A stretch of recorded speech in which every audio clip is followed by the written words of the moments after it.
અવજસ ક્યાંથી આવે? માણસ આવ જાવ ક્યાંથી કહે? તું ચૂપ બેસ ચાપલા. સાંભળો, એ બારી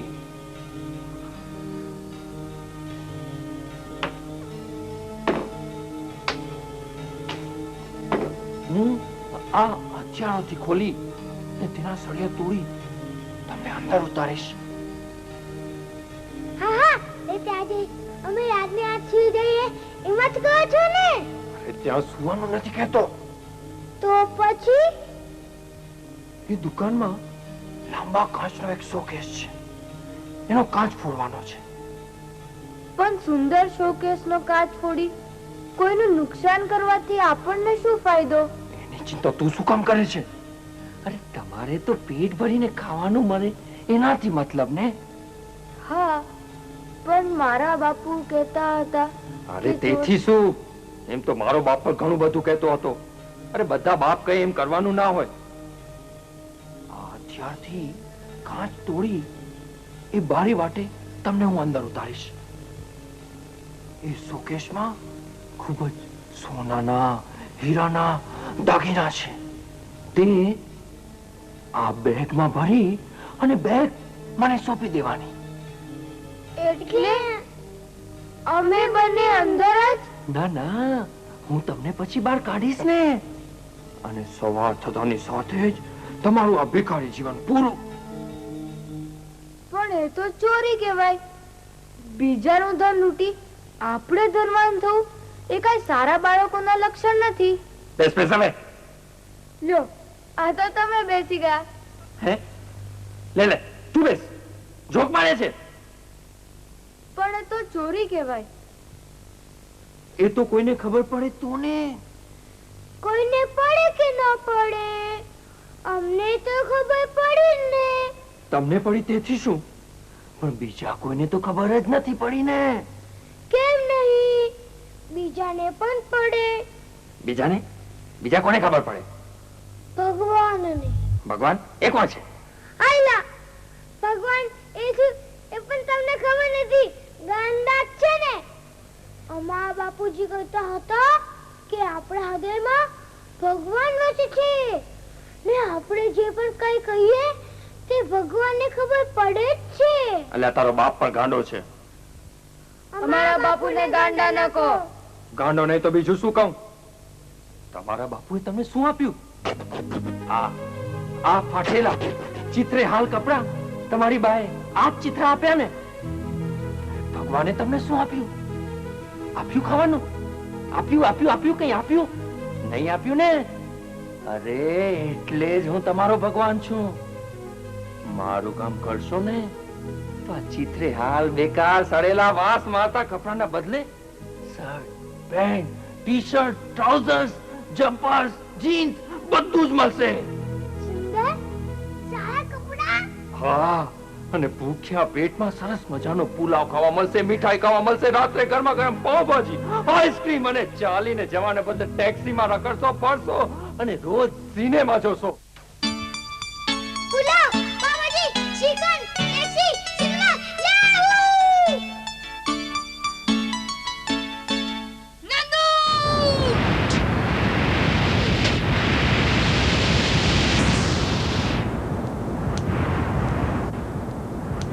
માફ કરજો માસે. મહેનત મજૂરીનું કઈ પણ કામ મળતા સુધી ભૂખ્યા પેટે મરી જઈશું તો પણ ચાલશે. પણ ચોરી કરી સારા સારા કપડાં પહેરવા, પુલાવ ખાવો, ટેક્સીમાં ફરવું, સિનેમા જોવું એ કઈ સારા બાળકોના લક્ષણ નથી. તો પછી શું આખી જિંદગી ભીખ માંગશો અને લોકોનું વધેલું ઘટેલું ઉકેડા પર ફેંકેલું ખાશો? ના ના, ઉકેળા ઉપર ફેંકેલું તો અમે કદી નહીં ખાઈએ, પણ ખાવા માટે ચોરી ના, એ અમે કદાપી નહીં કરીએ. માસે, તમે મોટા છો, સમજુ છો, શાણા છો. હું તમને એક પ્રશ્ન પૂછું. લોકો એમનું વધેલું ઘટેલું ઉકેડા ઉપર શા માટે ફેંકતા હશે? એની કરતા ભૂખ્યાને થોડું આપે તો એમાં શું વાંધો? અરે ભૂખ્યા માણસોને આ દેશમાં કોઈ કરતા કોઈ આશરો આપતો નથી, રોટલો આપતો નથી, ઓટલો આપતો નથી. અને એટલે તો અમારા જેવા ચોર હરામખોર લોકો પાક્યા છે. મારું કયો માનો, નહીં તો ભૂખ્યા પેટે તડફડી તડફડીને મળી જશો ને ગીતડા પોલી ખાશે. ના, હું ભૂખ્યા નહીં રહી શકું. મને બહુ ભૂખ લાગી છે. આ ભાઈ આપણે સાચો ભગવાન કહેવાય. હું એમની સાથે જાય. બીજે કે જે કહે છે અમે આપણને કોણ ખાવાનું આપે છે. હું એમની સાથે જાય. તારી સાથે નથી એવું. હા, તારો મોટો ભાઈ આમ જ ભિખારી રહેશે અને તું એક દિવસ મારી જેમ માલદાર થઈને ચાલીશ. ચાલ. નાનુ, એને ના લઈ જાઓ. નાનુ, ના જાઓ.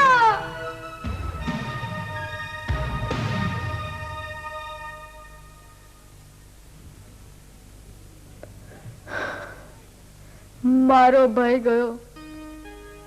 હે ભગવાન, એનું શું થશે? નહીં નહીં, મને ગમે તેટલી યાતના ભોગવવી પડે, પણ પછી ભલે ગીધડા પોલી ખાય, એમનું તો પેટ ભરાશે ને. એટલું તો મને પુણ્ય મળશે. ભૂખ્યા પેટે મરી જઈશ તો ભગવાનના ઘરે જઈશ. ભગવાન એટલું તો કહેશે ને કે આ બાળકે કઈ ખોટું કામ નથી કર્યું. પણ તમે બંને યાદ રાખો, એકવાર ચોરી કરે એ માણસ આખી જિંદગી ચોર જ રહે છે. સવાર પડતા પેટનો ખાડો કેમ પૂરીશ? કઈક મજૂરી મળે તો કાલો દિવસે નીકળી જાય. મજૂરી મજૂરી હું આલું મજૂરી. ખરેખર? આ સામાન ઉપાડે તો ચાલો, હું ઉપાડું છું. પણ તમે મને શું આપશો? શું આપશો એ એટલે? મજૂરી. કેટલી? એટલે એટલે મજૂરીના પૈસા. લા છોકરા, તે પૈસા ચો માંગ્યા છે? એ તો મજૂરી માંગી. મજૂરી મળશે પણ પૈસા નહીં મળે. પૈસા નહીં મળે. એક તો કામ આપો ને ઉપરથી કામના પૈસા આપો. હદ થઈ ગઈ. સેવા શું છે એ કોઈને કઈ સમજાતું જ નથી. પૈસા પૈસા પૈસા પૈસા સિવાય જગતમાં કોઈને કઈ દેખાતું જ નથી. ના ના, મારા પૈસા તું લઈ લે તો હું ગરીબ થઈ જાઉં કે નહીં? ના ના ના ના ના, મારે પૈસા લેનાર મજૂર નથી જોઈતો. હે, મને કોઈ ગરીબ કરી નાખે એવા મજૂર નથી જોઈતા. હા, મેં જોયું. ગરીબોનું આ દુનિયામાં કોઈ નથી. અહીં માળી નહીં સુવા દે, ફૂટપાથ ઉપર પોલીસ નહીં સુવા દે, મને કોઈ ખાવાનું નહીં આપે, કોઈ મારી દયા નહીં ખાય. મારી માં ગઈ, બાપુ ગયા, મને ચાહનારા બધા ગયા. હું કોની માટે જીવું? હું કોની માટે જીવું? મારે જીવવું નથી. મારે ભગવાન પાસે જવું છે. મારે મરી જવું છે. મારે ભગવાન પાસે જવું છે. પણ ભગવાન ક્યાંય નથી. ભગવાન ક્યાંય નથી. સમય વીતતો ગયો અને એક દિવસ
નંદુ, આ તને શું થયું? તારી હાલત આ કેવી રીતે થઈ? મોટા ભાઈની વાત ન માની ને એટલે હું ત્યાં ગયો. 2 દિવસ તો ખાવા પીવા મળ્યો. ત્રીજે દિવસે ચોરી કરતા પકડાઈ ગયો. પોલીસ ચોકીમાં ફટકાર ખાધા ને પાછો ભૂખમાં શોરી થયો. નારદ નંદુ, નારદ. અરે આ શું?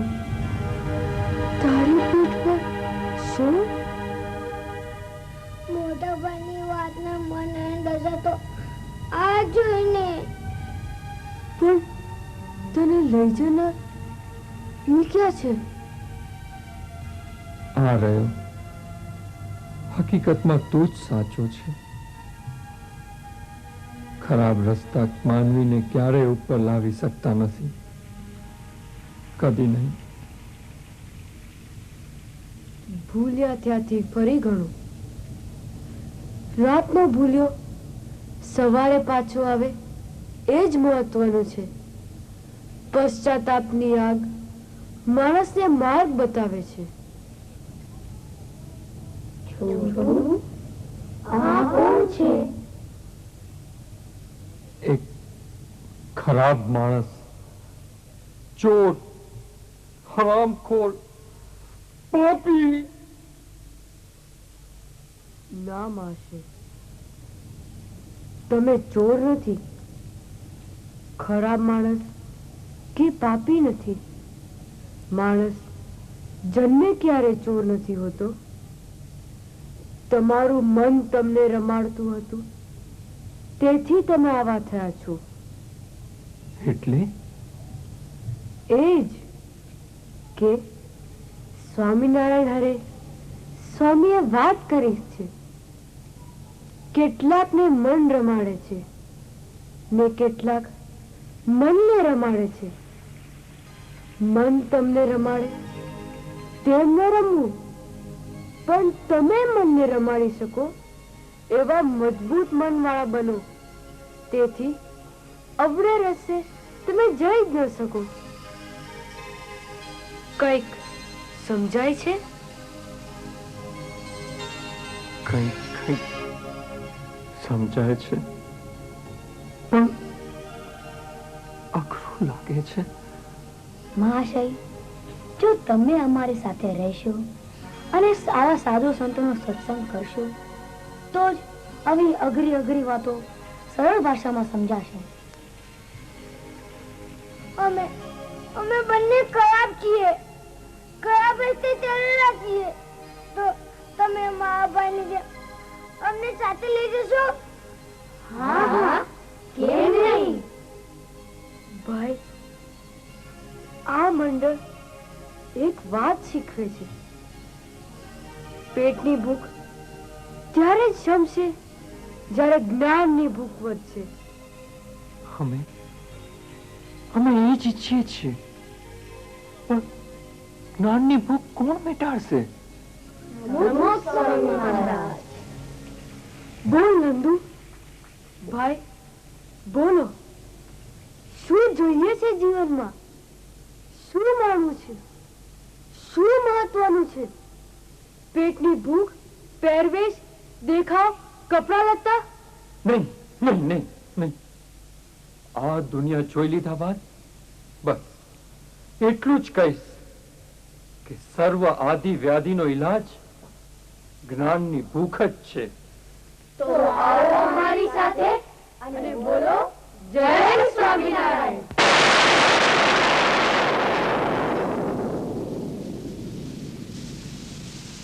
એ પેલો બાળક સાવ ગરીબ થઈ ગયો તો પણ એને જૂઠું ન કર્યું, ચોરી ન કરી, ખરાબ ન કર્યું, કોઈનું અહિત ન ઈચ્છું. સાચી મહેનત કરીને, પુરુષાર્થ કરીને જે કંઈ મળે એનાથી પોતાનો નિર્વાહ કરો. કેટલાક આ રીતે આપણને ખોટા માણસો ખોટે રસ્તે લઈ જાય, પેલો જે ડાકુ જે ગુંડો હતો એ પણ બાળકોને શું કે બાળકોને પોતે ખરાબ રસ્તે લઈ ગયો. એમાં એક ભાઈ જતો રહ્યો, એક રહી ગયો. તો એક રહ્યો એ સુખી થયો અને પેલો ગયો એને માર પડ્યો અને પોલીસે કેટલા બધા એને હેરાન કરી નાખ્યા. એટલા માટે આપણને સંવાદમાંથી છે કે ભગવાનના આપણે બાળકો છે એટલે ભલે આપણે કદાચ ગરીબ થઈ જઈએ પણ જીવનમાં ખોટું ન થાય. આપણે ભગવાનના જ્યારે બાળકો છે ત્યારે એને તો દરરોજ સારો જ વિચાર કરવો જોઈએ કે મારે ભગવાનને રાજી કરવા છે અને ભગવાનની પાસે જઈને બેસવું છે.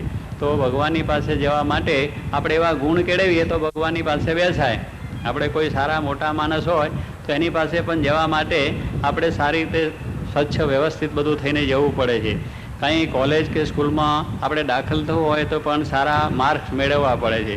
એમ ભગવાન પાસે પણ જવા માટે આપણે બધા સારા બનવું પડે અને આપણે એ પ્રમાણે સારા બની જઈએ તો ભગવાનની પાસે પહોંચી જવાય અને ભગવાન રાજી થઈ જાય કે મારા બાળકોએ બહુ સારું કાર્ય કર્યું અને આ જગતમાં રહીને એમને ખૂબ સુંદર આ રીતની સેવા કરી છે તો ભગવાનનો રાજીપો આપણા પર થઈ જશે.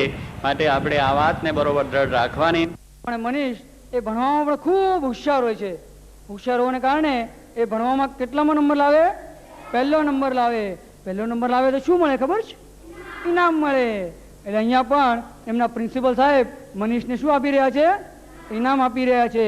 અને ઇનામ આપે એટલે પછી બીજા બાળકોને પણ એમ થાય ને કે મારે પણ ઇનામ લેવું છે. એટલે બાળકો એને નજીક આવવા લાગ્યા. નજીક આવી અને મનીષને કહે કે તમે શું અભ્યાસ શું કેવી રીતે કરો છો કે તમારો પહેલો નંબર આવે છે? તો મનીષ કહે હું ટીવી નથી જોતો, હું વિડીયો નથી જોતો, હું નિયમિત અભ્યાસ કરું છું એટલે મારો પહેલો નંબર આવે છે. તો પાછળ બેસેલા અમુક જે બાળકો હોય ને એને થયું કે આવતા વખતે આપણે છે ને પહેલો નંબર લેવો છે અને મનીષને એકદમ પાછળ લેવો છે. એટલે એમણે ધીમે ધીમે મનીષ સાથે દોસ્તી કરી. એમને કહ્યું, મનીષને કીધું તમને એક સરસ મજાની વસ્તુ આપી. હા, મનીષને થયું શું હશે? એને એક વિડીયો કેસેટ આપી. એમ કરતાં કરતાં એને રોજ એક એક વિડીયો કેસેટ આપે. પછી રોજ મનીષ પોતાનો સમય છે ને વિડીયો કેસેટ ટીવી એની પાછળ વિતાવવા લાગે છે. જ્યારે ટીવી વિડીયો પાછળ સમય બગાડે તો એને અભ્યાસ કરી શકે? ન કરી શકાય. અને અભ્યાસ ન કરે અને શાળામાં જ્યારે શિક્ષક સવાલ પૂછે તો જવાબ આપી શકે? ન આપી શકે. અને જવાબ ન આપે બાળકો તો ક્યાં બેસે? પાછળ બેસે. એટલે મનીષ પણ ધીમે ધીમે પાછળ બેસવા લાગ્યો. તે મૂળ છે ટીવી છે એ સારી રીતે વિજ્ઞાનના અમુક આપણને સાધનો મળ્યા છે અને એ રીતે આપણને સારો લાભ પણ થયો છે. પણ જ્યારે એનો દુરુપયોગ થાય છે ત્યારે એનાથી બહુ મોટું નુકસાન થાય છે. એટલે ટીવીની અંદર આજે જે કંઈ પ્રોગ્રામો આપવામાં આવે છે, દેખાડવામાં આવે છે એમાં ઘણા સારા પણ છે, સારા નશા પણ એ બાળકોને બહુ વિવેક ન હોય તેથી કરીને ખોટા દૂષણોમાં ચાલ્યા જાય છે. એટલે ટીવીનું માધ્યમની અંદર જો સારા પ્રોગ્રામ છે, શિક્ષણ એને સારામાં સારું કેમ મળે, એનું શારીરિક બળ કેમ વધે, એવા જે કંઈક એના જે પ્રોગ્રામ હોય અને ધર્મના કંઈક એને સારા પ્રોગ્રામ મળે તો ઘણું જરૂરની વસ્તુ છે અને એથી જ બાળકોનો સારો વિકાસ થઈ શકે. બાકી આજે કેટલાક એવા ખરાબ પ્રસંગો અંદર બતાવવામાં આવે છે જે ઘણી જાતની વસ્તુઓ મારામારી કઈ બીજી બધી હતી એટલે કરીને છોકરાના માણસ પર અસર થાય છે અને એવા છોકરાઓ થાય છે. એટલે એનું માધ્યમ સારું છે પણ માધ્યમની અંદર જો આ બતાવવામાં આવે છોકરાઓને શિક્ષણ ઉપર વધારે ભાર આપવામાં આવે કે શિક્ષણ એને કેમ સારી રીતે મળી શકે અને ધર્મના સંસ્કાર એને કેમ સારા મળી શકે તો એને કરીને હજી સારો વિકાસ થાય. બાળકોના ઘડતરમાં એક જે સારા સંસ્કાર છે, જૂઠું ન બોલવું, ચોરી ન કરવી, એ તો ખરા સામાન્ય સંસ્કાર. એ સિવાય માતા પિતા તથા વડીલ પ્રત્યેનો આદર ભાવ એ ઉપર વિશેષ આપણે ધ્યાન આપીએ છીએ. એના માટે માતૃદેવ ભવ, પિતૃદેવ ભવ જે આપણી ભારતીય સંસ્કૃતિના જે શ્લોકો છે અને એ જે ભાવના છે એ બાળકોમાં રેડવા પ્રયત્ન કરીએ છીએ અને સાથે સાથે એનો અભ્યાસ પ્લસ એની જે ટેલેન્ટ્સ બહાર આવે એ માટે પ્રયત્ન કરીએ છીએ. બાળકોનો સર્વાંગી વિકાસ ઉપર તો આ એક સંસ્કાર આપવા એક બહુ મોટી વસ્તુ છે અને સંસ્કારની સાથે સાથે એને શિક્ષણ સારું મળે અને સારી રીતે એના સંસ્કારો સચવાઈ રહે એ બહુ અગત્યની વસ્તુ છે. એટલે એના જે સંસ્કાર જેને આપણે કહીએ છીએ કે જેથી એવા સારા સંસ્કાર મેળવી અને પોતે સારી રીતનો અભ્યાસ કરે અને અભ્યાસની અંદરથી એવું ચારિત્ર ઘડતરનું પોતાનું થાય કે જેથી કરીને સમાજમાં કોઈ પણ કાર્યની અંદર સંનિષ્ઠથી બધું કાર્ય કરી શકે અને પોતે પોતાના જે શુદ્ધ વર્તન, જીવનનું વર્તન એની અંદર પણ રહી શકે એ બહુ અગત્યની વસ્તુ છે. જે બાળક જુવાનીમાં અને બાળપણમાં અભ્યાસ પ્રત્યે બેદરકાર રહે છે તે ભૂતકાળને ખોઈ બેસે છે અને ભવિષ્યને હારી બેસે છે. ઘણા વડીલો પાસેથી સાંભળવા મળે છે કે હું ભણ્યો નથી, રખડી ખાધું છે તો આજે મારે મહેનત કરવી પડે છે. રખડવું સારું લાગે છે પણ પાછળથી તેનું પરિણામ સારું લાગતું નથી. લેસન બગાડી ટીવી જોવું સારું લાગે છે, પણ નપાસ થવાય એ ખરાબ લાગે છે. સામે પક્ષે જેમને જેમને સ્વાધ્યાયમાં આળસ નથી કરી તેઓ આજે પણ આગળ આવી ગયા ને આજે આપણે તેમને યાદ કરીએ છીએ. ગાંધીજીએ દાંતણ કરતા કરતા 701 શ્લોકોની ગીતા ગોખી. આઈન્સ્ટાઈન અને એડિસન